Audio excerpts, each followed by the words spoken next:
प्रणाम। हरे कृष्णा अशोक। हरे माता कृष्ण। जी। अशोक प्रभु जी दंडवत प्रणाम। श्री भक्तों को दंडवत प्रणाम। माता जी दंडवत प्रणाम। दंडवत प्रणाम। सभी भक्तों के चरणों में दंडवत प्रणाम। हरे कृष्ण प्रभु जी दंडवत प्रणाम। दंडवत प्रणाम माता जी। हरे कृष्ण।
हरे कृष्णा। सभी भक्तों को दंडवत प्रणाम।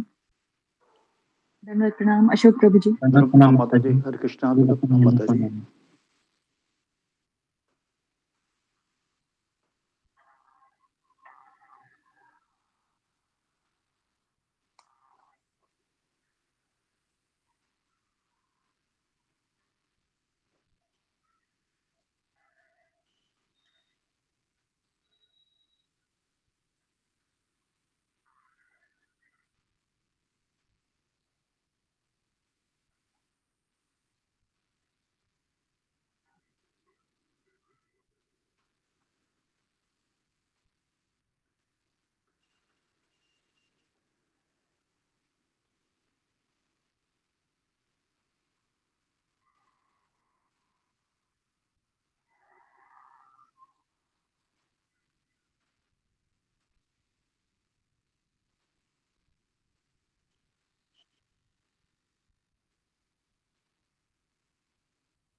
हरे कृष्ण प्रभु जी दंडवत प्रणाम।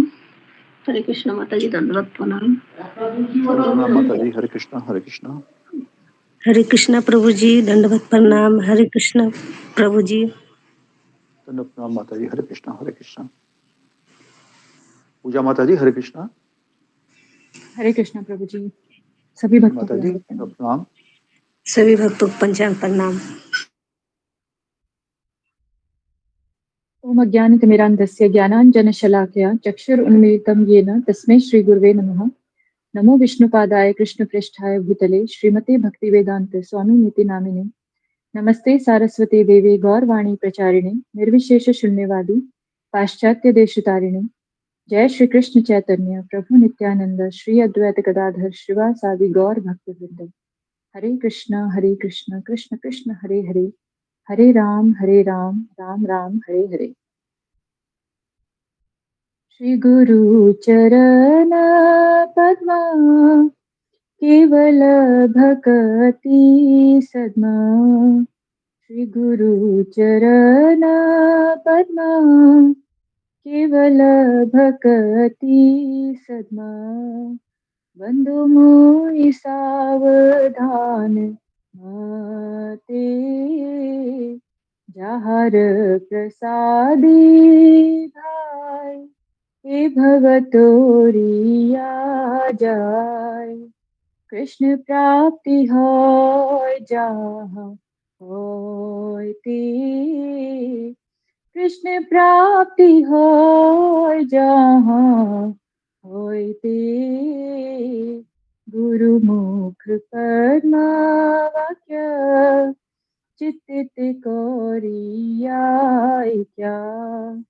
गुरुमुख पद्मा वाक्य चित्तित कोरियाय क्या। आर ना कोरी हो मने आशा, आर ना कोरी हो मने आशा, श्री गुरु चरणे रति ऐसे उत्तम गति, श्री गुरु चरणे रति ऐसे उत्तम गति, जे प्रसाद पूरे सर्व आशा, जे प्रसाद पूरे सर्व आशा,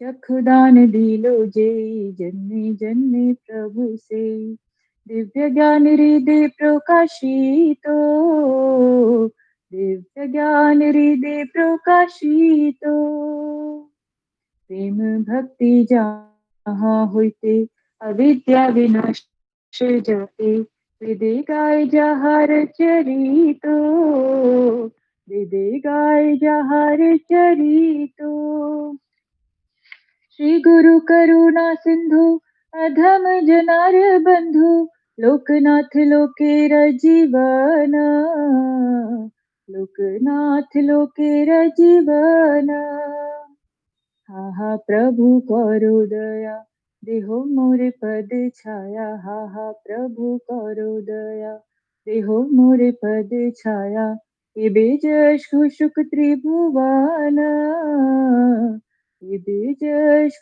शुक त्रिभुवन, श्रीला प्रभुपाद पतित पावन, जय गुरुदेव लोइलो शरण, प्रभुपदाय प्रभुपदाय प्रभुपदाय, जय प्रभुपदाय, जय जय प्रभुपाद प्रभुपाद प्रभुपाद प्रभुपाद, जय जय गुरुदेव गुरुदेव गुरुदेव गुरुदेव, निताय गौर हरि बोल हरि बोल हरि बोल, निताय गौर हरि बोल, निताय गौर हरि बोल हरि बोल हरि बोल, निताय गौर हरि बोल।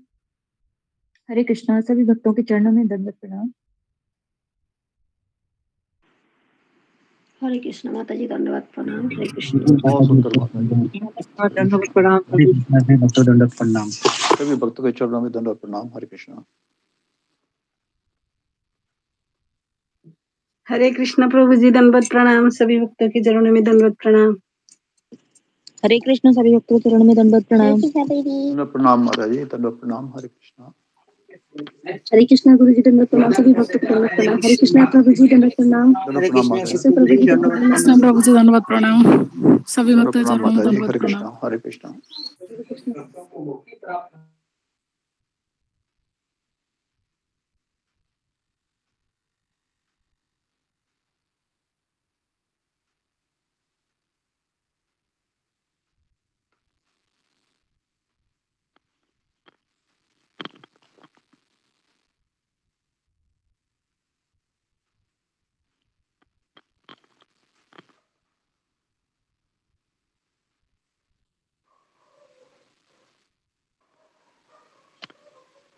हरे कृष्ण प्रभु जी, दंडवत प्रणाम।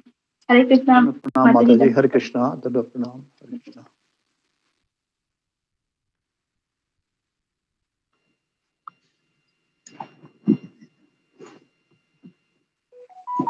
हरे कृष्णा। सभी भक्तों के चरणों में दंडवत प्रणाम। गुरु जी के चरणों में दंडवत प्रणाम। प्रभु जी के चरणों में दंडवत प्रणाम। हरे कृष्णा सभी वैष्णव के चरणों में दंडवत प्रणाम। हरे कृष्ण कृष्ण।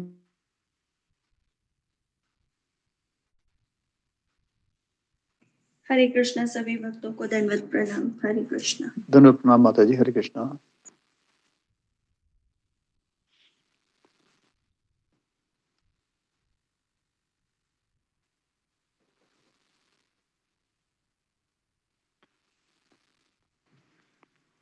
हरे कृष्ण। चरणों में दंडवत प्रणाम। दंडवत प्रणाम माता जी। हरे कृष्णा हरे कृष्णा। हरे कृष्ण।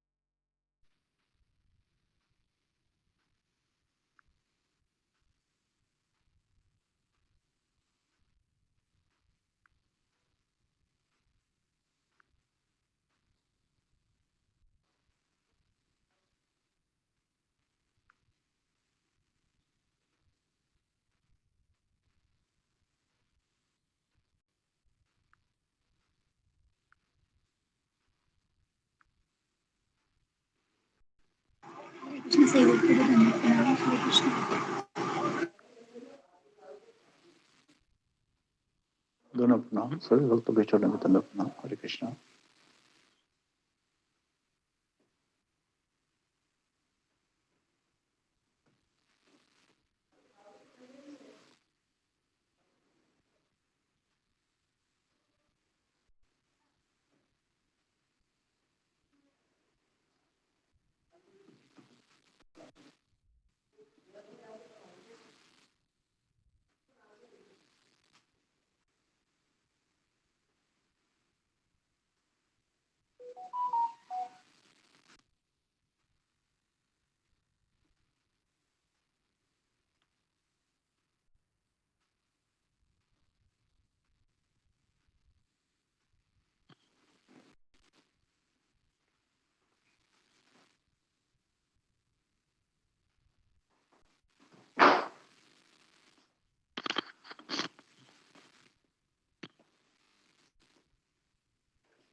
हरे कृष्णा गुरु जी दंडवत प्रणाम। हरे कृष्णा सब भक्तों को दंडवत प्रणाम। हरे कृष्णा। दंडवत प्रणाम माता जी। हरे कृष्णा।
हरे कृष्णा सभी भक्तों के चरणों में दंडवत प्रणाम। हरे कृष्णा सारे भक्तों को चरणों में दंडवत प्रणाम। हरे कृष्णा। हरे कृष्णा अशोक चावला हरे प्रभु जी। कृष्णा सभी भक्तों को दंडवत दंडवत प्रणाम। प्रणाम माता जी। दंडवत प्रणाम। हरे कृष्णा अशोक चावला प्रभु जी। मेरा लड़की गिर गई है शोभा, छोटी बेटी से उसका घुटना चक्री टूट गया है, से थोड़ा सा कृपा कर सबके कर दीजिए प्रभु जी। सब भक्त लोग से प्रार्थना कर दीजिए गुरु जी से। आज उसका ऑपरेशन होने वाला है, अब आज होगा या कल होगा। हरे कृष्णा प्रभु जी दंडवत प्रणाम। ठीक है माता जी। सब भक्तों से प्रार्थना करवा दीजिए, सब अच्छा से हो जाए, चूंकि छोटा छोटा बच्चा है, उसका ऑपरेशन से हो जाए।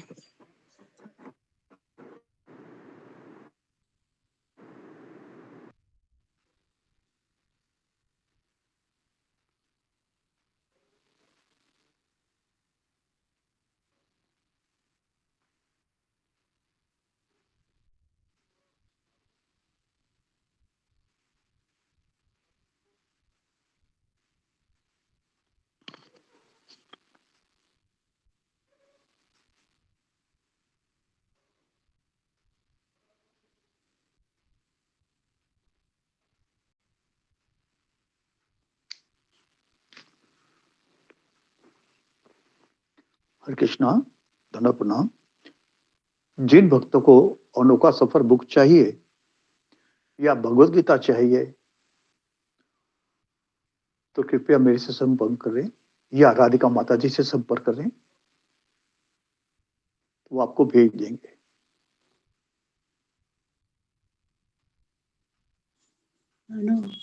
अनोखा सफर कितने की बुक है माता जी? 275 पे प्रिंट रेट है उसका और 100 रुपये उसके पोस्टेज चार्जेस हैं, इनके 375 में मिल जाएगी आपको। धन्यवाद धन्यवाद। हरे कृष्णा प्रभु जी।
हरे कृष्णा प्रभु जी, दंडवत प्रणाम।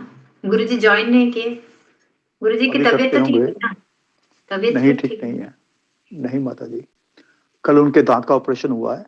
कल बहुत दर्द थी उन्हें दांत में, जी। बुखार भी था, तो मैंने कहा था रेस्ट कर लो। आज फिर सुबह आ गए वो, तो अभी रहते थोड़ा पहले से फर्क है, तो अभी आ जाते हैं माता जी।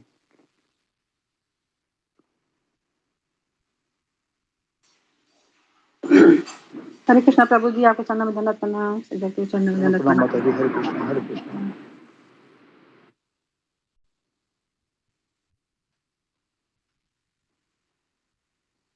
तो प्रतिभा माता जी, हरे कृष्णा।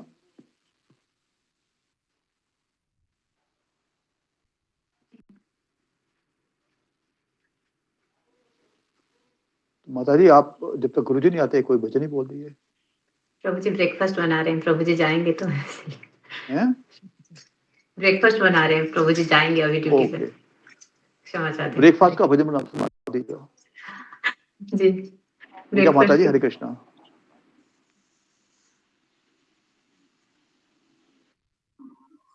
जी प्रभु जी।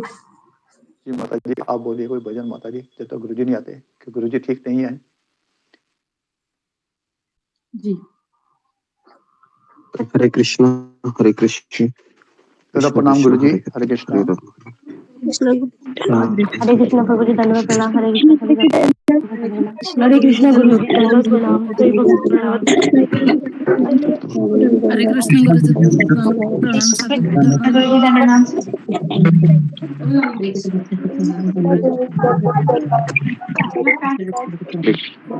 हरे कृष्ण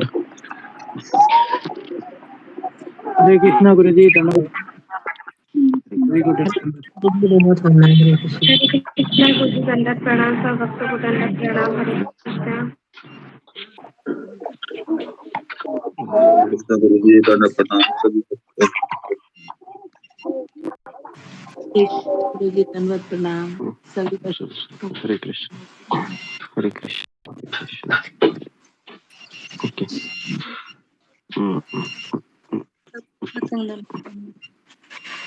हरे कृष्ण हरे कृष्ण। ये भी ओके। हरे कृष्ण। ओम अज्ञानतिमिरन्धस्य ज्ञानाञ्जनशलाकया चक्षुरुन्मीलितं येन तस्मै श्रीगुरवे नमः। हरे कृष्ण गुरु जी।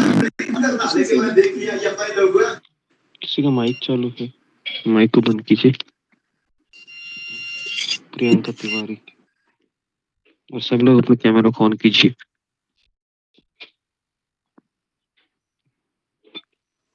गुरुजी अगर बोलने में कोई पेन है तो रहने दीजिएगा।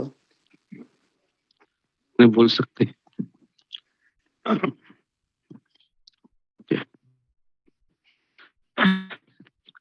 तो जी, तो कल हमने ओके पहले प्रेयर ओम अज्ञानतिमिरन्धस्य ज्ञानाञ्जनशलाकया चक्षुरुन्मीलितं तस्मै श्रीगुरुवे नमः।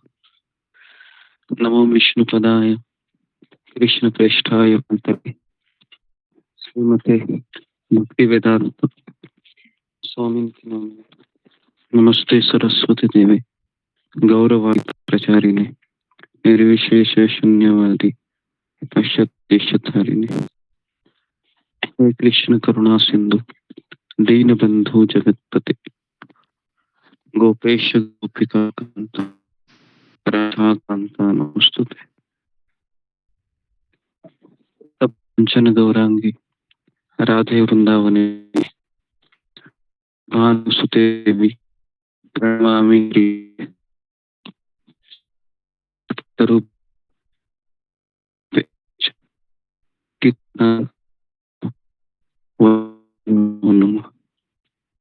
जय कृष्ण चैतन्य प्रभु नित्यानंद श्री गदाधर हरे कृष्ण हरे राम राम हरे हरे।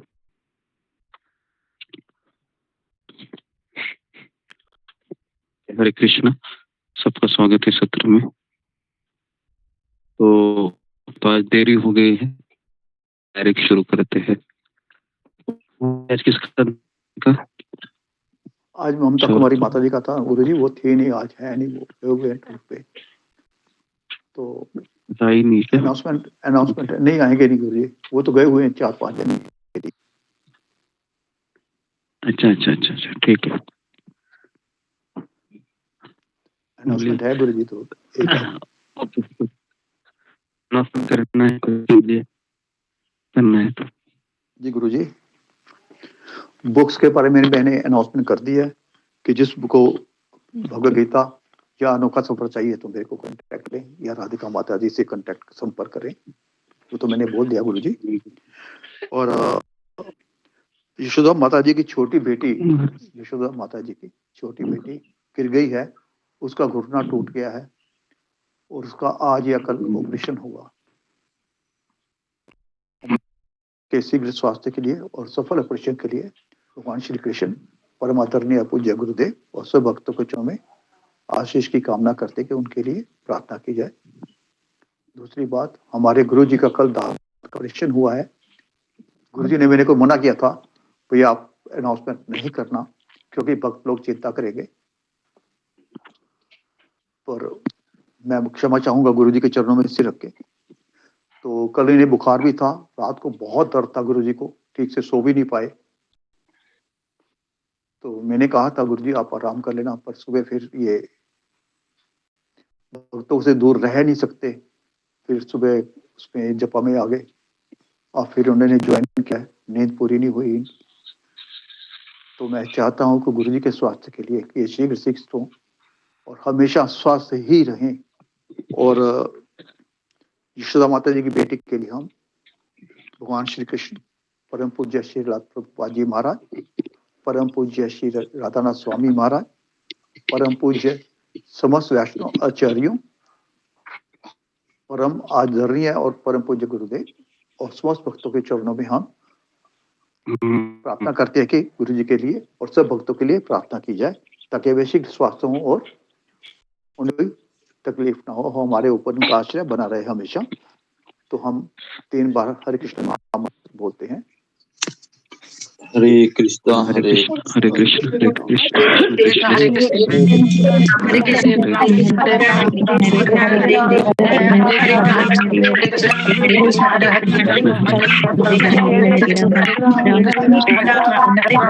जय हरे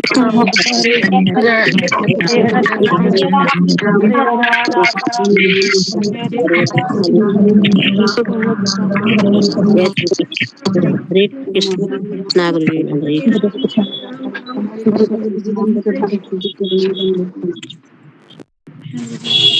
ओके, हरे कृष्ण। तो आवाज आ रही मेरी? क्योंकि मैं घर पे बैठा हूँ। आवाज आ रहा आ है? रही गुरु जी, आ रही हाँ, जी गुरु जी। ठीक है। तो आगे बढ़ते हैं।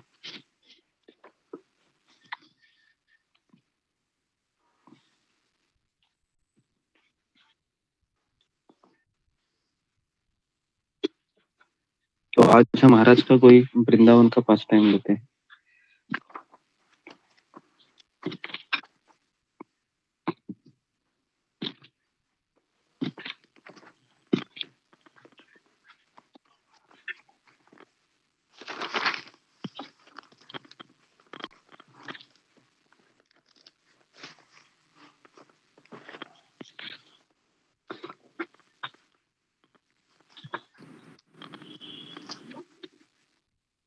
तो कल हमने जो स्टोरी बताई थी आपको वासुदेव के जीवन के ऊपर,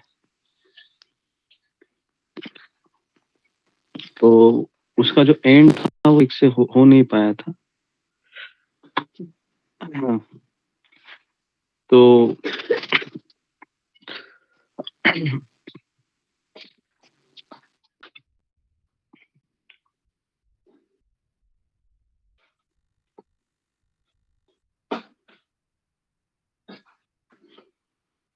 नहीं हो गया था, लगता है कि महाराज ने प्रार्थना की थी वासुदेव के लिए कि वह शांत और सुरक्षा प्राप्त हो उसको। किसी ने मुझे पूछा था कि क्या वासुदेव जी वापस महाराज से मिले, तो महाराज ऐसे किसी से मिलते नहीं है। जब वह आगे आगे चले जाते हैं तो महाराज केवल मदर तेरेसा को मिलने आए थे बाद में, और महाराज किसी को नहीं मिले।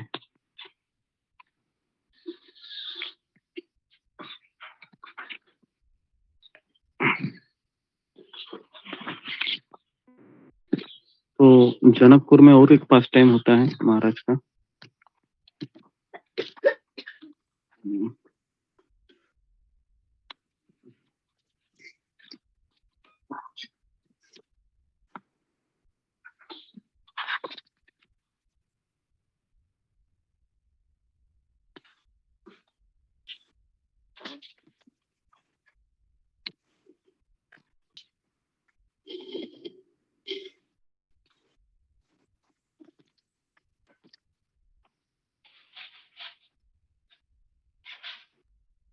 ओके, तो पेज नंबर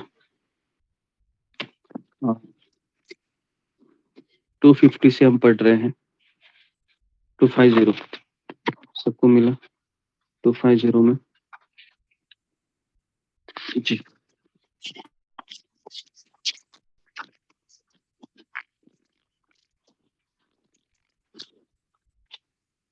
सुबह के लगभग 5 बजे थे।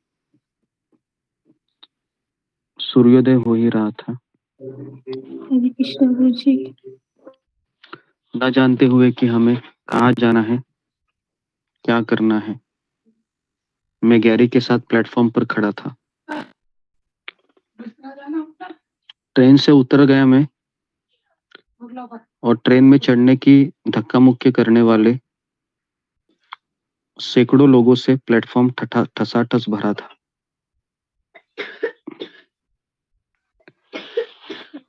तो यहाँ पर एक सवाल आता है कि महाराज क्यों उतरे थे प्लेटफॉर्म पर, हालांकि उनको वहां पर उतर था।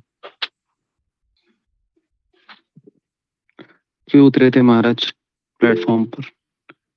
तो इसका उत्तर है कि इनमें भीड़ थी कि सांस लेने को फुर्सत नहीं थी। तो महाराज ने सोचा कि थोड़ा सा सांस लेने के लिए हवा मिल जाए। तो महाराज प्लेटफॉर्म पर उतर गए। आप में से किसने ऐसे सफर किया है सेकंड क्लास बोगी में, खासकर रात का सफर? कितने लोगों ने किया है? फिंगर को रेस कीजिए। रात का सफर किया है सेकंड क्लास के डिब्बे में? ओके जी, ओके। तो सफर बहुत भयानक होता है वो, बराबर है? बहुत भयानक सफर होता है वो। जी, इतना भयानक होता है सफर कि वह व्यक्ति सोचता है कि कब मैं यहाँ से निकलूं, कब निकलूं, कब निकलूं। मुझे लगता है कि नरक में जो नरक का एक ग्लिम्स है वह सेकंड क्लास के डिब्बे में भगवान दिखाते हैं कि शायद नरक भी ऐसे ही होगा, है ना। कोई किसी की तरफ देखता नहीं है। चाय वाला आता है, और चाय वाला भी कैसे जाता है पता है? रास्ते पर भी लोग सोए रहते हैं, उसके ऊपर से चाय वाला, वड़ा पाव वाला उसको क्रॉस करके जाते हैं, है ना। और सामने वाला व्यक्ति है, पता नहीं किस चरित्र से वो देखता रहता है। तो बहुत मुश्किलें रहती है सेकंड क्लास की बुगी में। तो महाराज फिर ट्रेन में चढ़ने के लिए धक्का मुक्की करने से ही ट्रेन में चढ़ा जाता है। और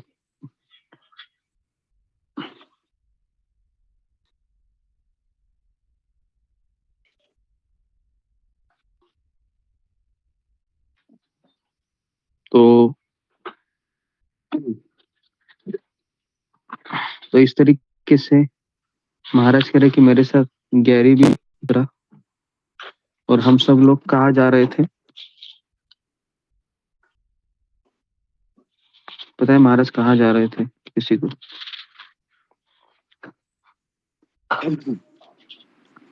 महाराज कहाँ जा रहे थे?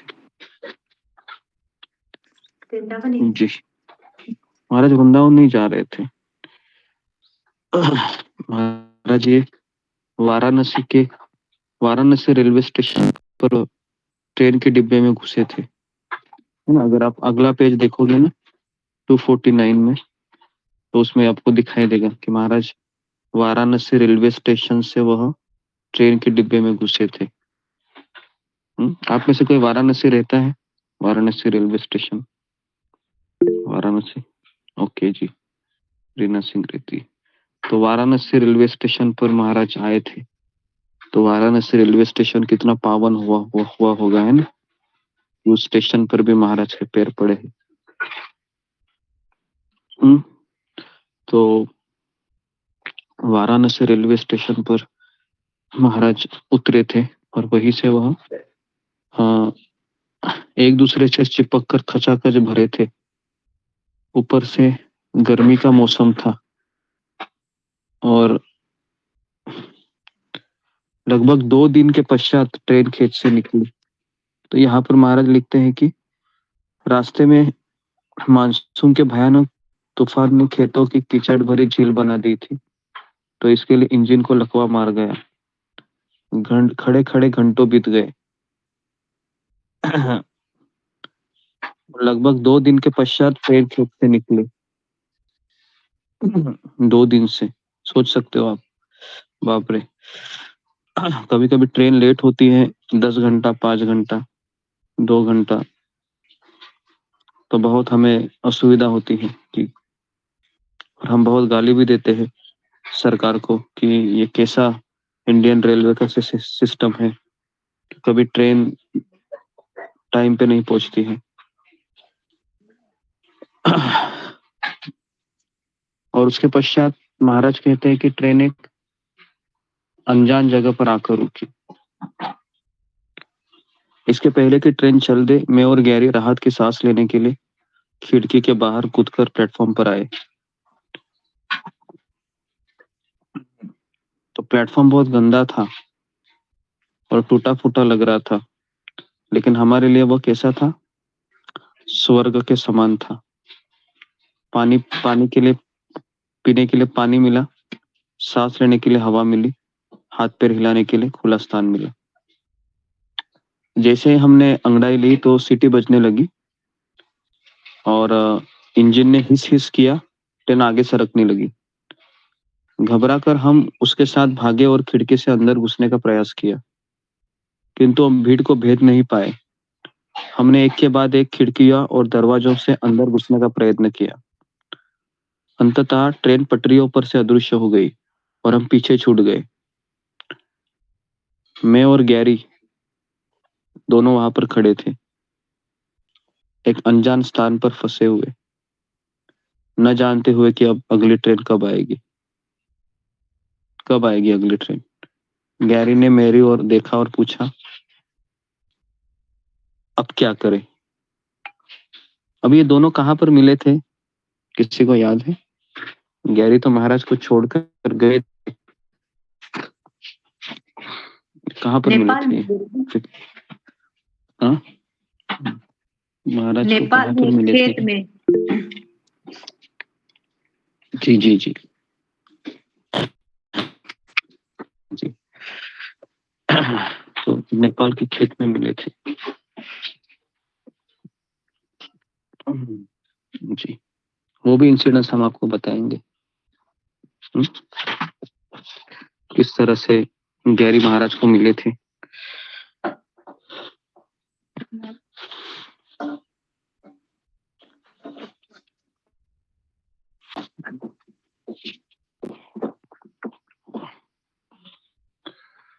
तो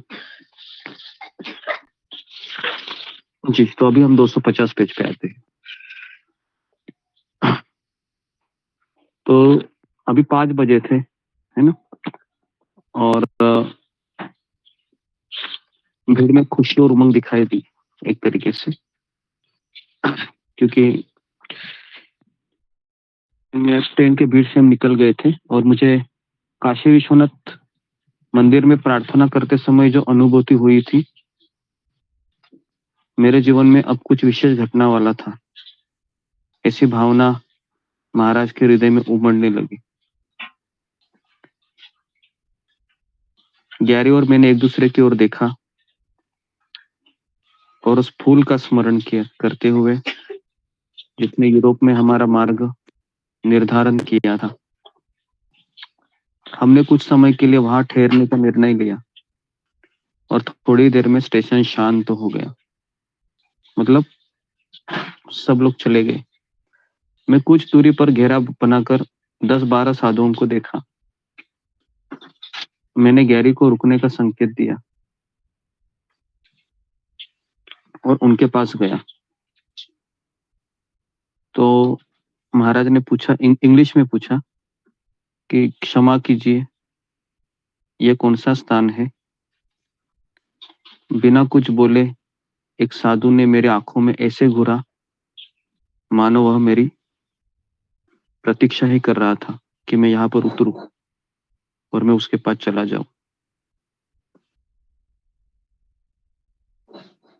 तो वो मेरे सामने खड़ा हो गया और उसने अपनी चुप्पी तोड़ते हुए कहा कि ये मथुरा है, श्री कृष्ण का जन्म स्थान, और आज जन्माष्टमी है, श्री कृष्ण का जन्म दिवस। अभी ये कोई योगा योग हो सकता है क्या? जी, आप में से कितने लोगों को लगता है कि ये एक्सीडेंटली हो सकता है? फिंगर को रेज कीजिए। ये एक्सीडेंटली हो सकता है, ऐसा आपको लगता है? या आपको लगता है कि भगवान श्री कृष्ण ने ही वहां पर महाराज को लाना चाह रहे थे? तो वो ट्रेन का छूटना एक तरीके से और वह जन्माष्टमी का ही दिन होना, ये भगवान श्री कृष्ण की योजना थी।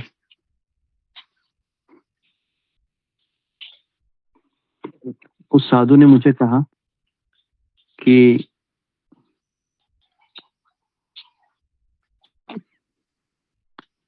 गैरी और मैं उस स्थान पर गए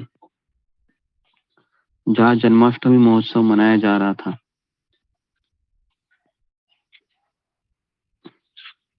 हम मुख्य द्वार पर पहुंचे ही थे तो एक साधु ने मेरी ओर मुड़े और मुझसे पूछा, क्या तुम कृष्ण के विषय में जानते हो? मैंने मैंने कहा कि नहीं, कुछ नहीं जानता हूँ। मुझे इतना पता है कि वो मेरे चित्र में नीले लड़के थे और वो उनका नाम उस मंत्र में आया था जो गंगा मैया ने मुझे दिया था। और मैंने कथा सुनी थी, उन्होंने बचपन में मिट्टी की मटकी फोड़कर बंदरों को माखन खिलाया था। बस इतना ही पता है मुझे। क्या आप कुछ मुझे बता सकते हैं? उसका चेहरा उत्साह से खिला और बार बार अपनी दाढ़ी को सहलाते हुए उन्होंने कहना प्रारंभ किया, कृष्ण हमारे भगवान का नाम है जो संपूर्ण सृष्टि के रचयिता है। वे अजन्मा है, अमर है, अनादि है, अनंत है।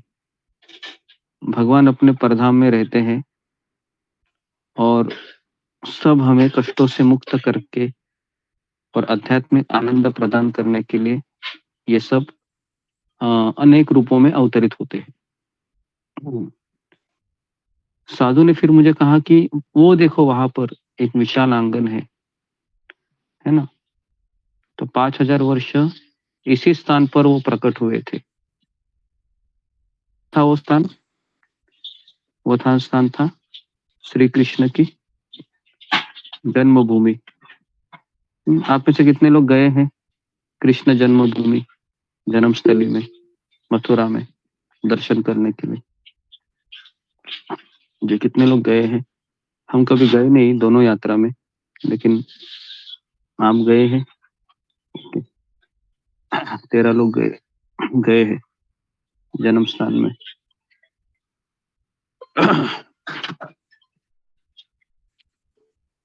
तो मैं भी वहां पर गया, महाराज कहे, और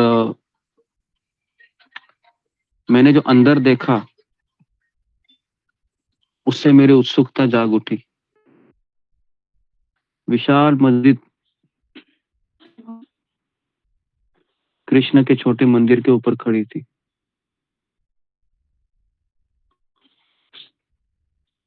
क्या इस बात का कोई कारण है कि कृष्ण के जन्म स्थल पर मस्जिद है? तो ये बात कभी की है पता है आपको? 1970 की बात है, 1970।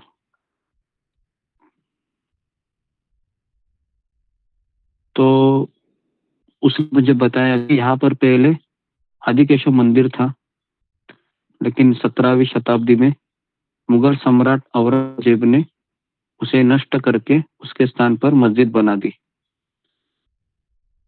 तो गैरी और मैं ये दोनों सुन रहे थे। तो गैरी ने पूछा कि ऐसा क्यों किया? तो साधु ने अपने कंधे झटक कर अपनी निस्सहायता व्यक्त की और कहा कि शायद ऐसा करके वह अपने धर्म की श्रेष्ठता बताना चाह रहा था कि वो मुसलमान धर्म था और वह हिंदू उसके अधीन थे। तो वह मंदिरों को नष्ट करके अपनी शक्ति को दिखाना चाहता था। तो लेकिन उसके बाद उसके चेहरे पर एक आशा भरी मुस्कान निकली। किंतु यहाँ मस्जिद के निकट ही कृष्ण का एक भव्य मंदिर बनाने की योजना चल रही है। शीघ्र ही वह बन जाएगा। कुछ भी हो, यह स्थान अत्यंत पवित्र है, भले ही लोग कुछ भी करें। चलो हम अंदर चलते हैं। तो आंगन में चारों ओर बिखरा हुआ था, है ना? श्रद्धालु गर्भगृह में कृष्ण का दर्शन करने के लिए इनमें खड़े थे। सैकड़ों लोग ढोलक, बांसुरी और करताल के संगीत पर कीर्तन और नृत्य कर रहे थे।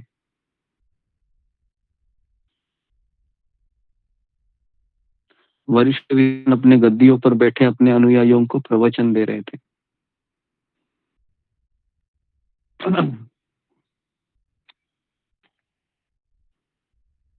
तो चमकीले कपड़े, फूल माला और तड़कीली भड़कीली पोशाक पहने हुए सब अभिनेता कृष्ण जन्मलीला की झांकी दिखा रहे थे। ऑर्केस्ट्रा चल रहा होगा, है ना, जैसे चलता है ना। पहले ना आपको मैं बताता हूँ, पहले जो एक्ट्रेस होते हैं, फिल्म एक्टर होते हैं, तो उनको गांव में अंदर घुसने की इजाजत नहीं थी। जो भी कलाकार होते थे ना, जो नाटक करते थे या झांकियां दिखाते थे, है ना, तो वो केवल गांव के सीमा पर ही रहते थे। तो उनको अंदर नहीं लिया जा रहा था गांव के। तो इस तरह से पहले होता था। जो कलाकार होते थे, तो इसे कलाकार नहीं कहते हैं। तो और पहले के जो नाटक होते थे वो भगवान के ग्रंथ के ऊपर होते थे, जैसे कृष्ण लीला हो, राम लीला हो, बराबर है। तो लेकिन ये धीरे धीरे क्या हो गया, धीरे धीरे भारत में फिर ये अगर आप 1950 1960 के भी फिल्म में देखोगे, है ना, उस जमाने के पुरानी फिल्में, इसमें हाँ वह है ना, जो ऐसे हुआ करते थे, अभी नहीं लूंगा उनके, आप समझ जाना। तो उस फिल्मों में एक ऐसे चीजें दिखाई जाती थी, जैसे जैसे तुम ही हो माता, तुम ही पिता हो, है ना, तुम बंधु तुम सखा हो। तो ऐसे गीत भी उस समय फिल्मों में चलते थे, जहाँ पर भगवान श्री कृष्ण के सामने एक छोटा बच्चा है, वो प्रार्थना कर रहा होता है ना। फिर वह मीराबाई के ऊपर में चलती थी, जय संतोषी माँ। तो ऐसे फिल्म पहले ज्यादा चलती थी, है ना, 1960 1970 की बात कर रहा हूँ मैं, 50-60। लेकिन 75 में एक फिल्म आई थी, जबरदस्त हिट हुई, और उसके बाद फिर मैंने देखा कि लोगों की मनोवृत्ति इतनी बदल गई कि लोग फिर वो कलाकार है, फिल्म एक्ट्रेस है, वह ऐसे ऐसे कथाओं पर वो काम किया करते थे जिससे मानव जीवन का केवल पतन ही होगा। तो इसलिए फिर ये जो कलाकार होते हैं, ये शहर के अंदर आ गए, रहने लगे, और अभी आप सबको पता है ये कलाकार ही हमारे देश को चला रहे हैं। तो इसलिए पहले भी लोग है ना ऐसे नाटक करते थे, है ना, ड्रामा बोलते हैं उसको, जैसे नाटक करना, ड्रामा करना। नित्यानंद प्रभु है ना, वो भी ड्रामा करते थे बचपन में, है ना। किसी को कहते थे कि जा मैं लक्ष्मण हूँ, और बचपन में वो किसी को कहते थे कि तुम हनुमान हो, जब मुझे मेघनाथ का बाण लगेगा तो मैं मूर्छित हो जाऊंगा, और फिर तुम आना और मुझे संजीवनी बूटी दे देना। तो इस तरह से वो ड्रामा किया करते थे, है ना। तो अगर आप रामलीला में देखोगे, रामायण में, या फिर सॉरी राम में, कृष्ण जन्माष्टमी में, तो अलग अलग प्रकार के ड्रामा किया करते थे, प्रवचन देते थे। एक बार रतन स्वामी महाराज के प्रवचन में बता रहे थे कि प्रवचन देते समय भी उन्होंने कहा कि जो शिष्य होता है, गुरु होता है, ये दोनों भी अगर गुरु परंपरा से नहीं जुड़े हैं, और अगर कोई भागवत कथा करने के लिए बैठा भी है, तो मैसेज भगवान श्री कृष्ण का प्रामाणिक संदेश वह उन दोनों के भीतर कभी प्रवेश नहीं करता, केवल एक मनोरंजन होगा दोनों का। तो महाराज ऐसे बता रहे थे। फिर महाराज ने एक स्टोरी बताई थी कि इस तरह से प्रवचन करता रिकॉग्निशन के लिए या अपना प्रसिद्धि के लिए भागवत कथाकार बनते हैं। तो उसमें महाराज ने कहा कि कभी कभी शिष्य है वह मैं अपने गुरु का कितना प्रामाणिक शिष्य हूँ, ये दिखाने के लिए महाराज ने एक कथा बताई थी, है ना। तो आप सुनना चाहेंगे तो मैं आपको सुनाता हूँ। आज सुबह ही मैंने वो स्टोरी सुनी तो मुझे इतना हंसी आई उस स्टोरी सुनकर। महाराज के कि एक गुरु के 2 शिष्य थे और दोनों में वो कंपटीशन चलता था कि मैं मेरे गुरु का अच्छा शिष्य कैसे बनूं। तो गुरुदेव बूढ़े हुए थे थोड़े से, तो गुरु ने कहा उन दोनों शिष्यों को कि तुम मेरे बाएं साइड की मालिश करो, तुम मेरे दाएं साइड की मालिश करो। अभी इन दोनों में क्या चलता था कि मेरे गुरु मेरी बहुत तारीफ करे कि मैं उनका अच्छा शिष्य हूँ। तो इसके लिए जो दाएं साइड जो मालिश करता था शिष्य, वो क्या करता था पता है, वह बाएं साइड में अपने गुरु को जोर से चिमटा निकलता था, है ना। क्यों क्यों वो ऐसा करता था?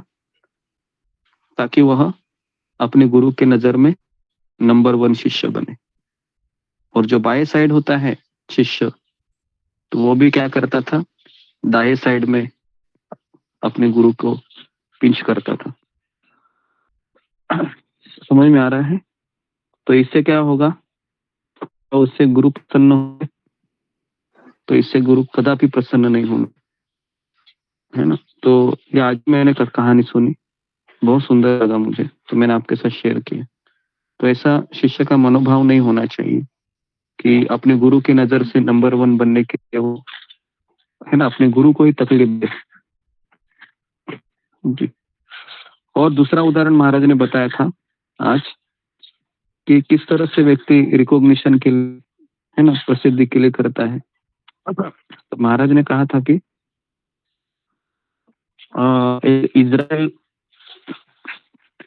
इजराइल देश का एक राजा था, उसका नाम था, क्या नाम बताया था, सामोली को ऐसा कुछ तो नाम था, नाम भूल गया मैं। तो राजा था, वह भगवान से शक्ति थी उसको, और वह न्याय बहुत अच्छा करता था। एक समय वहां पर 2 औरतें आई और ये 2 औरत थी, उनके बीच एक बच्चा था। और ये क्लेम करने लगी कि ये बच्चा मेरा है, ये बच्चा मेरा है, ये बच्चा मेरा है। तो और आप सबको पता है ना, जब औरतें किसी चीज के लिए फाइट करती है तो बहुत जोर जोर से वह, है ना, बोलती रहती है कि तुम्हारे रहे थे उस कथा में। राजा था, उसके साथ बड़ी चुनौती आ रही, क्या करे अभी। तो राजा ने कहा कि तुम दोनों, ये बेटा तुम्हारा है, तो हम क्या करते हैं, हम इस बेटे को क्या करते हैं, आधा आधा भाग करते हैं, दोनों को काट देते हैं, है ना। और एक को उसको काट देते हैं, एक भाग तुम रखो, दूसरा भाग तुम रखेगा। तो इस तरीके से फिर राजा ने आदेश दिया अपने सेवक को, तलवार लेके आ जा और बच्चे को काट दो। तो अभी क्या हुआ कि जैसे तलवार देखी दोनों औरतों ने, तो एक औरत शांत हो गई, लेकिन दूसरी औरत पता है क्या बोलने लगी, दूसरी औरत बोलने लगी, ये मेरा बेटा नहीं है, ये इसका बेटा है, इसी को दे दो। क्या बोलने लगी कि ये मेरा बेटा नहीं है, ये उसका बेटा है।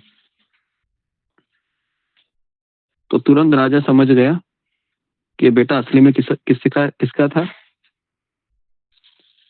जो किसका मना था, किया, जो मना किया कि वो जो उसका बोले बेटा है, वो बोला कि उसका बेटा है। जी जी। बोल रहे थे। तो जो दूसरी वाली थी तो, है ना, दूसरी वाली औरत थी, हालांकि उसका बेटा था वो, लेकिन वो क्या कह रही थी, बेटा नहीं उसका है। क्यों ऐसा कह रही थी? ताकि एटलीस्ट उसकी जान बची रहे, है ना। तो इस तरीके से जो उद्देश्य, वो महाराज ने ये स्टोरी इसलिए बताई थी कि आध्यात्मिक जीवन में व्यक्ति अपनी प्रतिष्ठा मान के लिए कार्य करता है, बाद में वो ये मकसद भूल जाता है कि मैं यहाँ पर क्यों आया था, माला करने के लिए, अपने आप को शुद्ध करने के लिए। तो भक्ति सरस्वती ठाकुर कह रहे थे श्रील प्रभुपाद को कि मैं तुम्हें इसलिए दीक्षा दे रहा हूँ क्योंकि तुम बहुत अच्छा सुनते हो, श्रवण करते हो, और इसलिए विश्वास है कि तुम जो कुछ लिखोगे वह सही होगा। तो इसलिए गौड़िया मठ के जितने जो सकते उसको जो मैगजीन होते थे उसमें, तो भक्ति सिद्धांत ठाकुर ने उनको थे उनके शिष्यों को कि आप क्या करो, उसको आप उसको छपाई कीजिए, छपा करो, है ना, क्योंकि अभय हमेशा अच्छे से सुनता है। तो अगर प्रवचन करता है, महाराज कह रहे थे, अगर प्रवचन करता ये सोचता है कि मैं बहुत ज्ञानी हूँ और इसलिए मैं प्रवचन दे रहा हूँ, तो महाराज कह रहे थे कि फिर शून्य होगा। कि प्रवचनकर्ता को पता होता है कि सब किससे आया है, गुरु और कृष्ण से आया है। एम करता है कि करना चाहता, तो इस तरीके से महाराज बता रहे थे। ये बढ़ते अभी जा रहे हैं। हरे कृष्ण।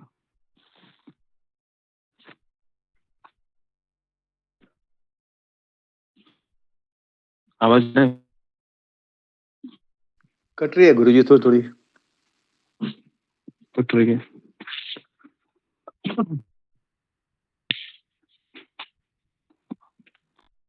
ये स्टोरी सबको याद आई?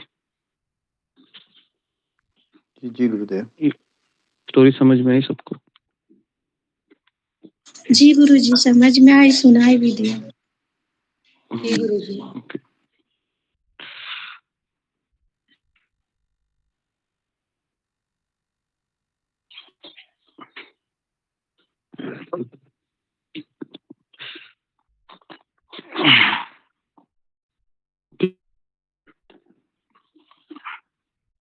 तो महाराज फिर कहने लगे कि मैं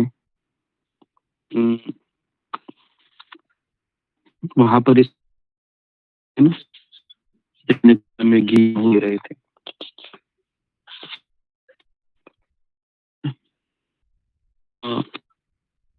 जन्माष्टमी के अद्भुत रंगों और कीर्तनों में लीन रह पूरा दिन वहां पर ही बिताया। लेकिन उस साधु के मुख से मैं बार बार एक ही शब्द सुन रहा था, पता है कौन सा? वो है वृंदावन वृंदावन वृंदावन वृंदावन। महाराज कहे कि ये शब्द ने मुझे बहुत आकर्षित किया। और उस समय हम रात को द्वारकाधीश मंदिर में एकत्रित हुए। पुलिस डंडों से भीड़ को नियंत्रित करने का प्रयास कर रही थी। और नहीं मैंने इतनी विशाल भीड़ देखी थी, क्योंकि जो शिवजी के भक्त होते हैं, जो योगी होते हैं ना, वो अकेले रहते हैं। महाराज को अकेले रहना बहुत पसंद आता था उस समय। महाराज सुबह से लेकर अकेले ही रहते थे। कभी ऐसा हुआ नहीं कि महाराज है वह प्रभुपाद जी से मिलने से पहले भी वह हिमालय में ही जाना पसंद किया करते थे, क्योंकि उनको लगता था साधु मतलब अकेले रहना। लेकिन हम अकेले रहते, वैष्णव मतलब वो अकेला नहीं रहता है, वो हमेशा सत्संग में रहता है, क्योंकि उसको पता है अकेला रहूंगा तो क्या होगा, हम अकेले रहेंगे तो माया घेर लेगी, माया हमको दबोच लेगी, माया हमको दबोच लेगी। अभी हम क्यों सुरक्षित है? क्योंकि हम सत्संग कर रहे हैं, है ना जी। जैसे ही हमने सत्संग को छोड़ दिया और हम सोचेंगे कि अभी मैं माला करती हूँ, तो क्या हो सकता है हमारा नहीं हो सकता है। तो इसके लिए कोई घमंड आने जैसा बात है हमारे में? तो घमंड आने जैसा कुछ है क्या? हमें घमंड आने जैसा कुछ है नहीं, क्योंकि हम सबको पता है कि, है ना, हमारी औरत क्या है, कि हम कहाँ से हम आए हैं यहाँ पर, और हम कैसे तो हम वैष्णव और गुरु की कृपा से कर पा रहे हैं। नहीं तो मेरे अंदर क्या सामर्थ्य है? एकाकी आमाय ना ही पाय बोलो, हरि नाम संकीर्तने, है ना, क्या बोलते हैं कि एकाकी माय ना ही पाए बोलो, हरि नाम संकीर्तन, कृपा करी श्रद्धा बिंदु दिया, देह कृष्ण नाम धन्य। आपने मुझे श्रद्धा रूपी बिंदु दिया है, इसलिए मैं हरि नाम ले रहा हूँ। आप में से कितने लोगों को ये लगता है डेली फिंगर को रेस डेली आपको लगता है ऐसा कि मेरे अंदर कुछ सामर्थ्य नहीं है, जो भी हो रहा है ये गुरु और भक्तों की सत्संग से हो रहा है, प्रभुपाद जी की शिक्षाओं से हो रहा है, नहीं तो मेरे अंदर तो कुछ नहीं है। मैं बहुत कमजोर आदमी हूँ, क्या कर सकता हूँ मैं अपने? मेरा जीवन तो पहले से अंत से भरा हुआ है। लगता है ऐसे लग रहा है बहुत सही जा रहे हो, और अगर ये लग रहा है कि अभी मैं बहुत एक्सपर्ट हो गया हूँ अब उठने में, सत्संग में भी एक्सपर्ट हो गया हूँ, है ना, मुझे क्वेश्चन के आंसर भी इतना बढ़िया आते हैं, हमेशा मुझे अच्छे मार्क्स मिलते हैं, तो क्या होगा हमारा फिर? हमारा पतन निश्चित है, हम फिर गिरने वाले हैं। क्यों गिरेंगे? कौन? घमंड आने के बाद क्या करते हैं हम? अपराध करते हैं। अहंकार आने के बाद क्या होता है? अपराध होता है कि नहीं? अपराध अपराध आने से फिर भगवान हमको रखेंगे यहाँ पर? भगवान हमको नहीं रखेंगे।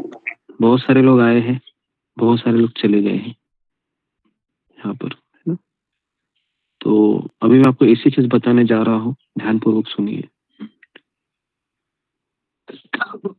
जिसको मैं दोपहर के सत्र में भी बताऊंगा।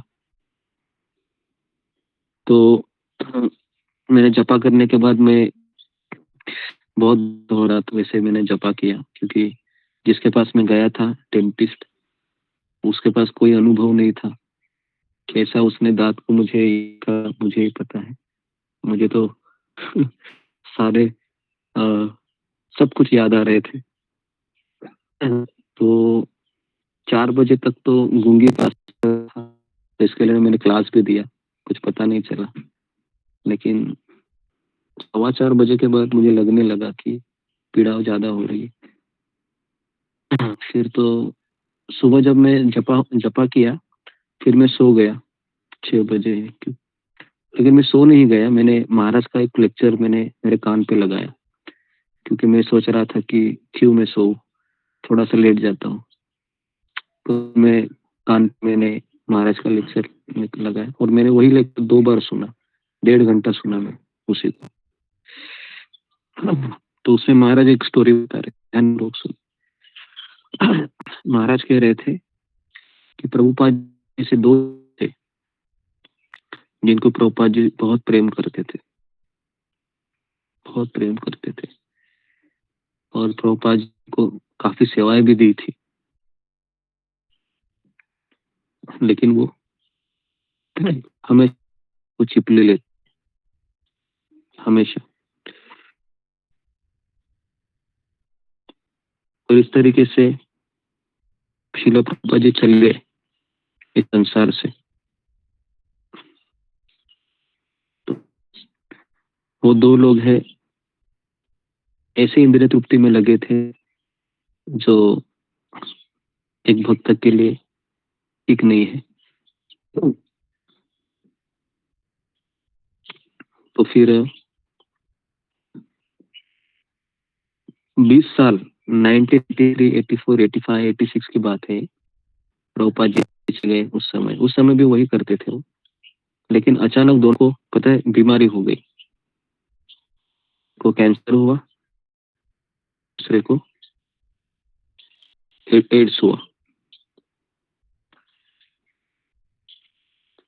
लेकिन जब उनको ये दोनों बीमारी हुई ना, तो उन्होंने बहुत सारे प्रयास किए इस बीमारी से निकलने के लिए। लेकिन जब उन्होंने बहुत गंभीरता से अपने आध्यात्मिक गुरु के प्रवचन सुने, तो उनकी आंखों से आंसू आने लगे और वो दोनों महान भक्त बन गए। उनको चलना नहीं था, शरीर में बहुत पीड़ा हो रही थी, लेकिन ऐसी अवस्था में भी अब गुरु को याद करते थे, रहे थे। और महाराज तब बता रहे थे इसमें, वो दोनों इतने अच्छे संत बन गए कि शायद मंदिर में रहने वाले लोग भी इतना अच्छा नहीं थे, मतलब अच्छा भक्त नहीं है उनके जैसे हो सकते। कौन बताएगा मुझे क्या ऐसा हुआ था उनके जीवन में? थोड़ा सा इंट्रोस्पेक्शन लेते हैं जी। हाँ, फिंगर को रेस्ट कि क्या ऐसा हुआ था उनके जीवन में कि उन्होंने तुरंत 1-2 दिन में ही बहुत बड़े संत हो गए। जी मंजू सिंह। हरे कृष्णा गुरुजी, दंडवत प्रणाम।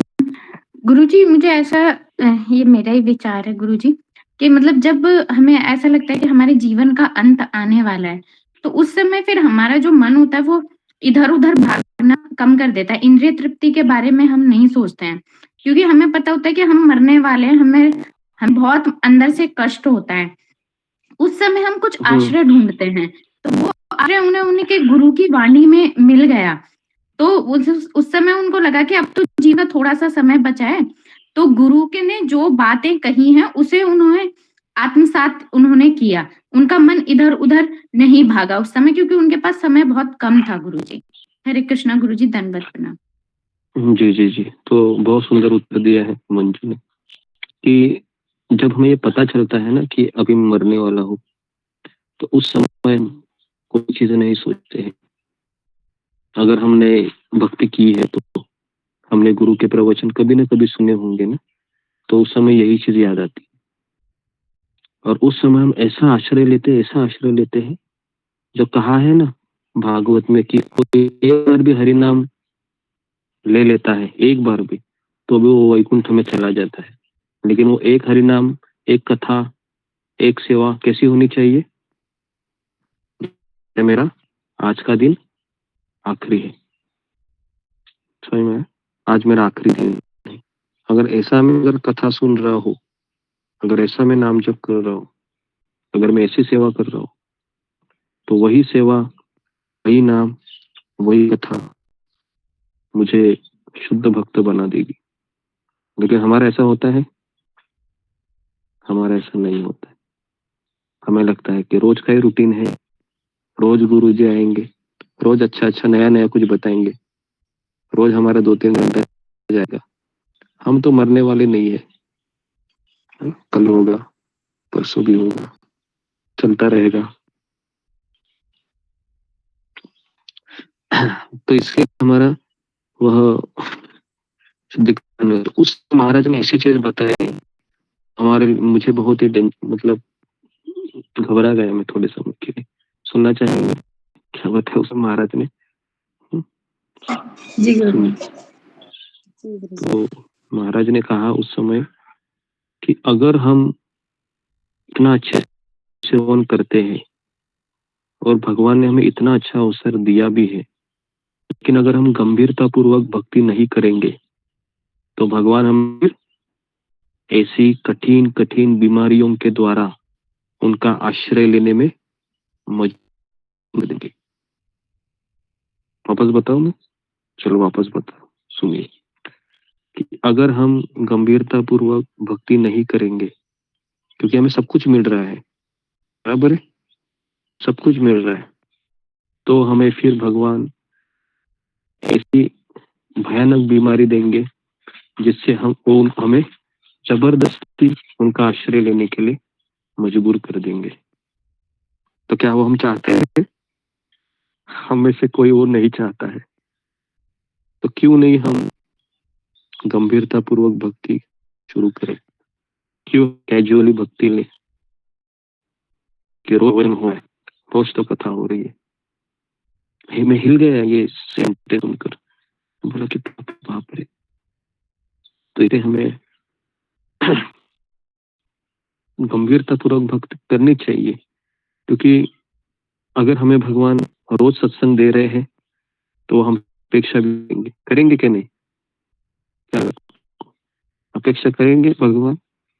अगर कोई व्यक्ति रोज प्रवचन सुन रहा है, रोज उसको भक्तों का संग मिल रहा है ना, बैठे बैठे कुछ नहीं करना है उसको, है ना, पंखे के नीचे बैठ रहा है, एसी में बैठ रहा है, गद्दी पे बैठा है, सब कुछ तो हो रहा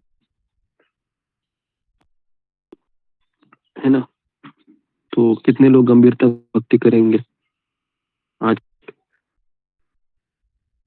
जी, फिंगर को रेज कीजिए, क्योंकि ये उदाहरण हमेशा याद रखिए। मैंने उदाहरण सुना तो मैं भी हिल गया, तुरंत उठ गया उठ गया और सोचा कि चलो सेवा करते। भले दांत में दर्द था, दर्द भी चला गया मेरा ये स्टोरी सुनकर। महाराज सोचा कि कैसे मैं लेटा रहूं ऐसे ऐसी स्टोरी सुन, तो तुरंत उठ गया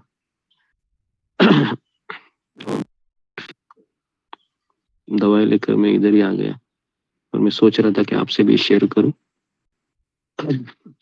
तो इसलिए भगवान हम सबको भगवत धाम लेना चाहते हैं, लेकिन अगर अगर इंद्रिय तृप्ति में लगे हैं और हम सोचते हैं माला भी करेंगे और इंद्रिय तृप्ति भी करेंगे, तो क्या करे भगवान हमें? तो भगवान हमें फिर कुछ ना कुछ ऐसे ही, है ना, छोटे मोटे दुख देंगे, फिर भी नहीं सुधरता है तो फिर कोई बड़ा दुख देते हैं, है ना। तो उस समय हमें क्या सोचना है? उस समय वो पता है, दोनों में से एक थे जिनका नाम था हयग्रीव प्रभु, जो मैंने स्टोरी बताई थी ना, हयग्रीव प्रभु। तो हयग्रीव प्रभु उस समय महाराज कह रहे थे कि मैंने जब उनके सामने भागवत में उसको उनसे पढ़ा था, तो उनके आंखों से ऐसे आंसू बहते थे, ऐसे आंसू बहते थे कि रोक ही नहीं पाते थे वो अपने आप को। और महाराज कह रहे थे कि मैंने ऐसा व्यक्ति देखा नहीं जिंदगी में, जो इतना इंद्रिय तृप्ति करने के बाद भी अपने अंतिम समय में अपने गुरु की सेवा को याद कर रहा था कि मैंने कितना मेरा टाइम वेस्ट गवाया। हालांकि उस समय वो शुद्ध भक्त बने थे, लेकिन शुद्ध भक्त होने के बाद कौन सा चीज हमको याद आता है? कि मैंने मेरा कितना टाइम वेस्ट किया। मेरे पास बहुत कुछ था करने के लिए, लेकिन मैं कुछ नहीं कर पाया। ये एक पश्चाताप की भावना उनके हृदय में थी। तो इसलिए हमें, है ना, गंभीरता पूर्वक भक्ति में लग जाना चाहिए, क्योंकि भगवान आप सबको भगवत धाम इसी जन्म में लेना चाहते हैं, सबको। यहाँ पर जितने लोग आ रहे हैं, क्योंकि आप सभी लोग भाग्यवान लोग हैं, क्योंकि मैंने इस्कॉन में भी लोग देखे नहीं ऐसे जो 3-3 टाइम आते हैं, 3-3 टाइम सुनते हैं। इस्कॉन में भी नहीं देखा मैं, 20 साल में देखा। मैं कहीं पर देख भी नहीं सकता, क्योंकि ऐसा कभी होता ही नहीं है।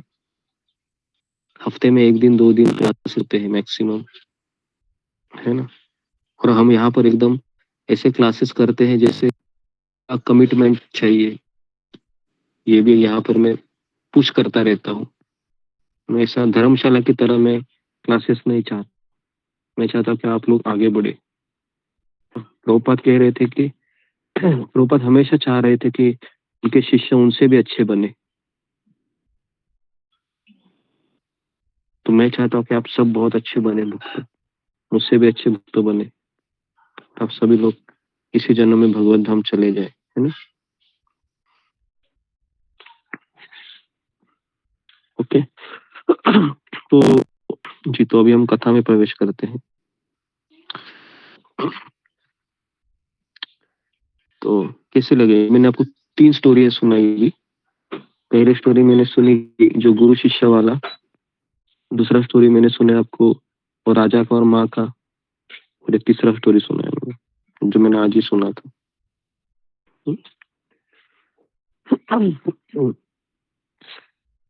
तो सोचिए इन चीजों को, हाँ क्या? क्योंकि हमारा मन है ना, ये वापस भूला आपको, वापस भूल जाएंगे आप। कल आप इसी समय पे बोलेंगे बताया था क्या आपने? अरे हाँ बताया था, भूल गए। लेकिन गुरुजी भूल गए, क्या करे क्या करे अभी, क्या करे? तो ऐसा हो जाएगा। तो इसके लिए हमको इन चीजों को ना लिखना चाहिए। अगर आप लिखेंगे और रात को वापस पढ़िए एक बार, ऐसे ना इंटरवल में पढ़ते रहिए चीजों को रिमाइंडर के तौर पर, तब जाके हमारा चेतना वही बनी रहेगी। फिर घर वाले बोलेंगे क्या होगा भाई, इसको अजीब व्यवहार कर रहा है, हंस रहा है, बोल रो रहा है। लेकिन ये स्टोरी है ना, ये हिलाने वाली स्टोरी है, क्योंकि मैं स्वयं हिल गया। मैंने लेक्चर पहले भी सुना था, आप लोगों को सुनना है वो लेक्चर, मैं फॉरवर्ड कर देता हूँ, है ना। प्योर भागवत फिलोसॉफी करके एक लेक्चर है महाराज का। महाराज के जितने भी लेक्चर है, मेरे लिए वो संजीवनी बूटी की तरह है। मुझे महाराज के प्रवचन इतने अच्छे लगते, इतने अच्छे लगते। एक ही प्रवचन में 50 बार 100 बार भी सुनता हूँ मैं। गुरुजी, और हर एक महाराज चीज जी के मुझे लेक्चर का हिंदी स्ट्राइक होता अनुवाद है। नहीं होता? हिंदी में भी अनुवाद होता है, लेकिन वो वाणी हिंदी की, वो महाराज की वाणी नहीं होती है ना, वो किसी दूसरे भक्त की वाणी की।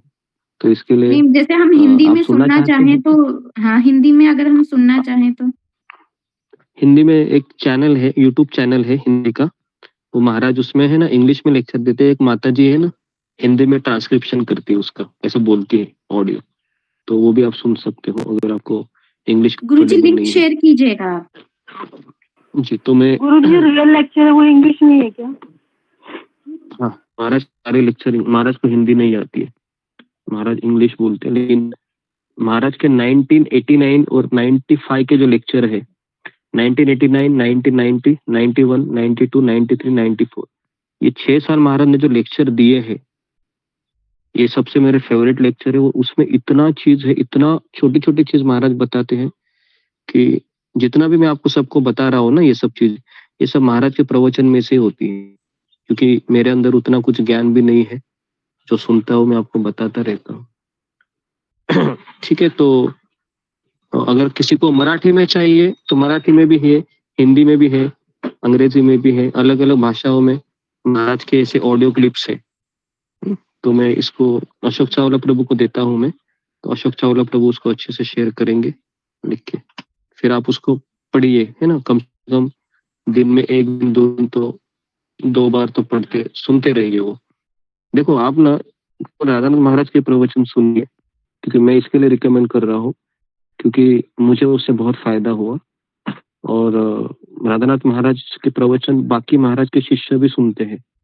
अमोघ लीला प्रभु है, उसके बाद अमरेंद्र प्रभु भी महाराज के फैन है, अमोघ लीला प्रभु भी महाराज के फैन है ना। तो रिसेंटली अमोघ लीला प्रभु ने 4 घंटा लेक्चर दिया है। हाँ, 4 घंटा लेक्चर दिया उन्होंने राधानाथ महाराज के ऊपर, आप वो भी सुन सकते हैं। तो राधानाथ स्वामी महाराज ऐसे व्यक्ति है, ऐसे व्यक्ति बाकी के महाराज के शिष्य भी उनको ग्लोरीफाई करते हैं, क्योंकि महाराज के चलने में भी समर्पण दिखता है, महाराज के वाणी में समर्पण है, महाराज के खाने में समर्पण दिखता है, सब में महाराज का समर्पण दिखता है। उसको देखने के बाद ही पता चलता है कि हाँ, भक्ति करनी चाहिए। तो हमारा सौभाग्य है कि ऐसे गुरु का आश्रय मिला है जो किसी नसीब वाले को मिलता है।